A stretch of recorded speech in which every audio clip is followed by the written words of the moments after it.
mengapa kematian beliau menggemparkan Kairo dengan pemakamannya yang dihadiri lebih dari 1,5 juta orang. Mari kita simak kisah dari Asosiasi Universitas Islam Mesir ini.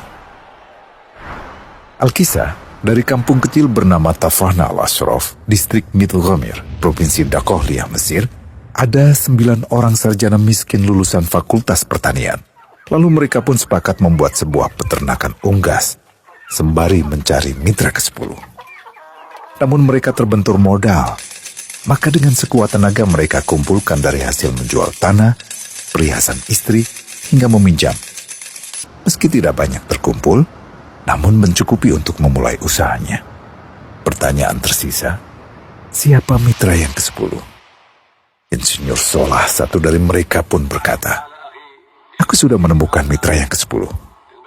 Siapa?" kata teman-temannya. "Allah," lanjutnya. "Allah akan menjadi mitra usaha kita yang ke-10. Allah akan mendapat 10% dari keuntungan kita. Dengan perjanjian, Allah yang akan memberikan perlindungan dan pemeliharaan, keamanan dari segala wabah penyakit." Akhirnya mereka pun sepakat.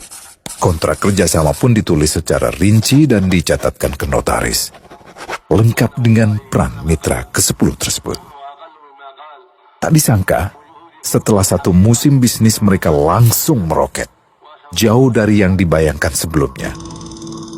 Lalu mereka pun kembali bersepakat menambah jatah keuntungan mitra ke-10 menjadi 20% di musim kedua, dan begitu seterusnya hingga mencapai 50%. Lalu bagaimana keuntungan mitra ke-10 itu dialokasikan?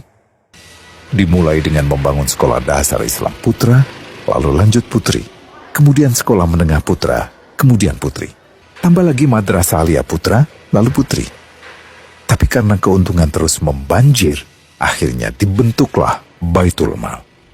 Dan mereka pun mengajukan ke pemerintah untuk membangun universitas di kampung. Awalnya ditolak dengan alasan tiadanya akses bagi para mahasiswa. Tak berapa lama mereka pun mengajukan pembangunan universitas lengkap dengan stasiun kereta beserta jalurnya dengan biaya mandiri. Akhirnya permintaan ini disetujui. Dan pertama dalam sejarah Mesir, berdirilah sebuah universitas di perkampungan kecil. Semakin berkembang, dibangun pula fakultas kedua, ketiga, keempat hingga asrama putri dengan kapasitas 600 kamar. Lalu asrama putra dengan 1.000 kamar. Tiket kereta api pun digratiskan untuk memudahkan transportasi menuju kampung tersebut. Tak cukup hanya itu, dibangun Baitul Mal berikutnya hingga hilang kemiskinan di daerah tersebut. Dan program ini diduplikasi ke kampung-kampung lain hingga bisa dikatakan tak ada kampung yang disinggahi Insinyur Solah kecuali akan dibangun Baitul Mal untuk warga. Bantuan pun diberikan untuk fakir miskin dan para janda. Pemuda pengangguran pun dilatih untuk mengelola perkebunan sayur hingga mandiri, bahkan sampai bisa mengekspor ke negara tetangga. Pada saat panen raya, seluruh penduduk dikirimi paket sayur. Di hari pertama Ramadan diadakan buka puasa bersama untuk seluruh penduduk desa. Mereka memasak dan hadir ke lapangan yang dipenuhi beraneka makanan. Disiapkan juga perabotan untuk gadis-gadis yatim yang ingin menikah. Dan ini semua merupakan sedikit dari banyaknya kebaikan yang dilakukan oleh Insinyur Solah. Hingga pada akhirnya disepakatilah keuntungan perusahaan 100% untuk Allah. Insinyur Solah yang awalnya adalah salah satu mitra usaha berubah menjadi karyawan Allah.